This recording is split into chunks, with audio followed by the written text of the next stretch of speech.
तो ये क्वेश्चन है हमारे पास, the speed of the boat in still water is 15 kilometers per hour. It can go 30 kilometers upstream and return downstream to the original point in 4 hours 30 minutes. Find the speed of the stream. तो question में हमें पूछा है find the speed of the stream.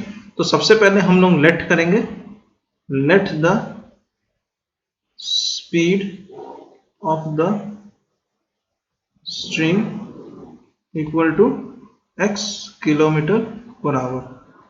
जो चीज find करने के लिए बोला गया क्वेश्चन में उसी को सबसे पहले हम लोग अज्यूम कर लेते हैं, that is x kilometre per hour. उसको लेट कर लिया हम लोग, वो हम लोग लेट कर लिए, ठीक है।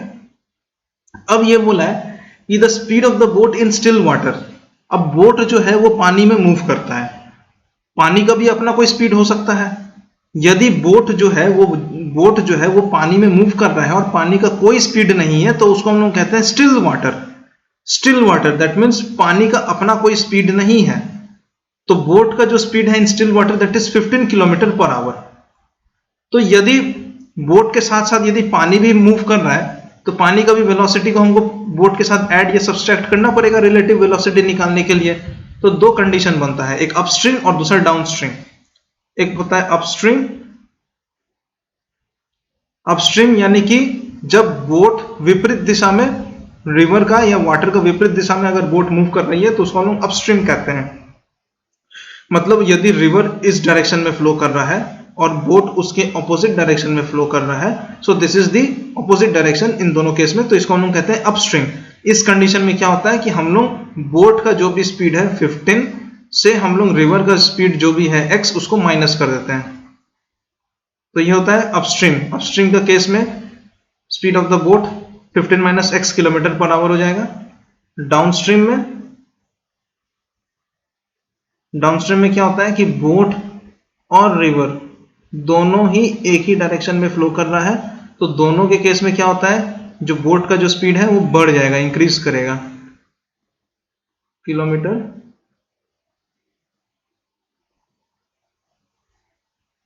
Per hour. तो हम लोग ये देखें कि अपस्ट्रीम के केस में सबसे में डिफरेंस करते हैं दोनों स्पीड का, और डाउनस्ट्रीम के केस में सबसे में एडिशन करते हैं दोनों स्पीड का। तो ये बेसिक सा लॉजिक है। तो अपस्ट्रीम हम लोग को समझ में आ गया, डाउनस्ट्रीम समझ में आ गया। तो हम लोग क्या लेट किए, late the speed of the stream is x kilometre per hour. Upstream के केस में जो बोट का स्पीड है वो 15 minus x kilometre per hour हो जाएगा। डाउनस्ट्रीम के केस में जो बोट का स्पीड है वो 15 plus x kilometre per hour हो जाएगा। क्यों? क्योंकि डाउनस्ट्रीम मतलब दोनों सेम डायरेक्शन में, तो दोनों का स्पीड को हम लोग एडिशन करते हैं, यानी कि बोट और वाटर का, बोट का और रिवर का दोनों का एडिशन करते हैं। अपस्ट्रीम यानी कि बोट और रिवर ऑपोजिट डायरेक्शन में है, तो दोनों का स्पीड का हम लोग डिफरेंस निकालते हैं। किसका? यानी कि बोट और स्ट्रीम यानी कि रिवर का जो स्पीड है उसके दोनों का डिफरेंस निकालते हैं हम लोग। ये बेसिक सा लॉजिक है। अब देखते हैं क्वेश्चन कैसे सॉल्व होगा। तो क्वेश्चन सॉल्व करने के लिए हम लोग को बोला है कि find the speed of the stream निकालने के लिए। तो सबसे पहले हम लोग क्या करेंगे कि स्पीड ऑफ द स्ट्रीम को हम लोग x मान लेंगे। Let the speed of the stream equal to x kilometre पर आवर। अब डाउनस्ट्रीम में क्या होगा, speed of the boat in downstream. In downstream क्या हो जाता है, डाउनस्ट्रीम में हम लोग कहे थे कि हम लोग एडिशन करते हैं, तो 15 plus x kilometre per hour हो जाएगा। Similarly speed of the boat in upstream में क्या करते हैं हम लोग, अपस्ट्रीम में माइनस कर देते हैं दोनों के स्पीड का, अभी हम लोग बताए थे। तो ये जाएगा 15 माइनस x किलोमीटर पर आवर। अब क्या करना है कि time taken by the boat to go upstream, speed पता चल गया तो हमको टाइम निकालना है। तो time taken by the boat to go upstream. तो टाइम का क्या फॉर्मूला होता है, हम लोग जानते हैं time is equal to distance, time is equal to distance by speed. तो यहां पे मेरे को टाइम निकालना है, तो टाइम क्या है, डिस्टेंस बाय स्पीड। अब टोटल डिस्टेंस जो दिया हुआ है वो 30 किलोमीटर पर आवर 30 किलोमीटर दिया हुआ है क्वेश्चन में, तो हम यहाँ पे लिखेंगे 30 बाई, अभी क्या है कि अपस्ट्रीम के कैटेगरी में कितना था 15 माइनस एक्स, तो 15 माइनस एक्स। अब ये क्या है 15 minus x kilometre per hour में है और 30 क्या है वो किलोमीटर में है। दैट मीन्स ये जो भी मेरा टाइम निकलेगा ये आवर में निकलेगा, क्योंकि स्पीड मेरा किलोमीटर पर आवर में और डिस्टेंस भी मेरा किलोमीटर में दिया है, तो मेरा ये जो टाइम है ये आवर में निकलेगा। Similarly time taken by the boat to go downstream, downstream जाने के लिए कितना होगा, सेम वही डिस्टेंस बाय स्पीड का फॉर्मूला, तो डिस्टेंस मेरा 30 है जो था पहले 30 बाय स्पीड, अभी डाउनस्ट्रीम का स्पीड कितना है बोट का 15 प्लस एक्स, तो 15 प्लस एक्स लिख दिया, आवर हो गया। क्वेश्चन में देखो क्या दिया है कि मतलब बोट अगर इस पॉइंट से स्टार्ट हो रही है, अपस्ट्रीम जाती है, घूमती है, डाउनस्ट्रीम आती है, वापस से उसी पॉइंट पे अपस्ट्रीम डाउनस्ट्रीम अप डाउन, तो ये पूरा अप डाउन करने में बोट को मिलता है 4 आवर 30 मिनट्स टाइम लगता है। दैट मीन्स अपस्ट्रीम और डाउनस्ट्रीम आने को मिला करके 4 आवर 30 मिनट टाइम लगा है। तो इससे हम लोग ये कह सकते हैं कि अपस्ट्रीम जाने का जो समय था वो है 30 बाई 15 माइनस एक्स, डाउनस्ट्रीम आने का जो समय है वो 30 बाई 15 प्लस एक्स। इन दोनों को अगर हम ऐड करते हैं, इन दोनों को अगर हम ऐड करते हैं तो मेरा आना चाहिए 4 आवर 30 मिनट्स।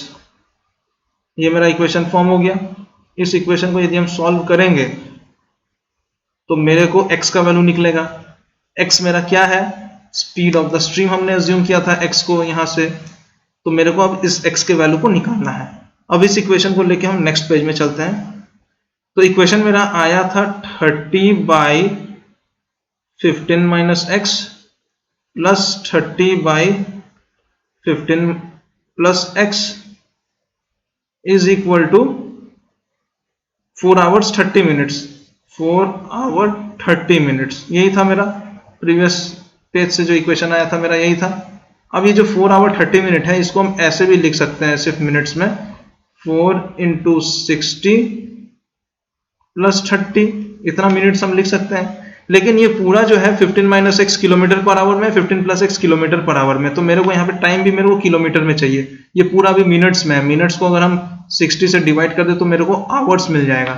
तो हम ये कह सकते हैं कि 30 by 15 minus x is plus 30 by 15 plus x is equal to 40 into 60 plus 30 by 60 hours. This is the total time taken by the boat to go upstream and downstream together. इसको further अगर solve करने की कोशिश करते हैं तो 6 4 24 that is 240 plus 30 by 60 आ जाएगा, that is equal to 270 by 60। ये 0 0 कटेगा, 3 2 6, 3 9 27, तो ये मेरा क्या आया 9 बाई 2 आया। दैट मीन्स हम इसको लिख सकते हैं 30 by 15 minus x plus 30 by 15 plus x is equal to 9 by 2। अब यदि इसको फर्दर सॉल्व करने की कोशिश करते हैं तो ये मेरे को क्या मिलेगा, नीचे डिनोमिनेटर में एलसीएम आ जाएगा 15 माइनस एक्स 15 प्लस एक्स, यहां पे आ जाएगा 30 times of 15 plus x plus 30 times of 15 minus x is equal to 9 by 2। इसको फर्दर सिंप्लीफाई करेंगे तो 30 into 15 that is 450 plus 30x plus 450 minus 30x आ जाएगा। कैसे, ये सारे ब्रैकेट्स को अगर हम ओपन करें तो ये वाला एक्सपेंशन आता है। यहाँ पे आ जाएगा 15 स्क्वायर माइनस एक्स स्क्वायर। कैसे, a minus B A plus B के फॉर्मूले में इक्वल टू 9 बाई 2। अब इसको फर्दर सिंप्लीफाई करेंगे तो ये 30x और ये माइनस 30x कट जाएगा, तो ऊपर में बचा 450 प्लस 450 दैट इज 900, 15 स्क्वायर होता है 225 minus x square is equal to 9 by 2। अब इसको फर्दर सिंप्लीफाई करते हैं, ये आ गया मेरा 900 by 225 minus x square is equal to 9 by 2। ये 9 कटेगा तो ये यहाँ पे 9 से डिवाइड होगा तो 100 हो जाएगा, तो ये हुआ 100 by 225 minus x square is equal to 1/2। Further इसको अगर सॉल्व करें तो 200 is equal to 225 minus x square. इसको अगर फर्दर सिंप्लीफाई करने की कोशिश करते हैं तो x square is equal to 225 minus 200 that is equal to 25। तो x मेरा क्या हो जाएगा √25 that is equal to plus minus 5। x मेरा क्या था स्पीड ऑफ द स्ट्रीम था, तो x का वैल्यू या तो मेरा 5 हो सकता है या तो मेरा -5 हो सकता है। क्योंकि x जो था वो स्पीड ऑफ द स्ट्रीम था तो निगेटिव वाला जो वैल्यू है वो कभी एक्सेप्टेबल होगा नहीं, क्योंकि स्पीड कोई भी चीज का निगेटिव नहीं होता है, स्पीड हमेशा पॉजिटिव होता है। देयरफॉर x का वैल्यू जो भी है वो 5 हम लोग अज्यूम करेंगे। और क्वेश्चन में दिया गया था find the speed of the stream, हम लोगों ने अज्यूम भी किया था कि let the speed of the stream be x kilometre पर आवर, और x का वैल्यू हमने निकाला है 5, x is equal to 5 kilometre पर hour. That means speed of the stream is equal to 5 kilometer per hour. This is the required answer. I hope it is clear. Thank you.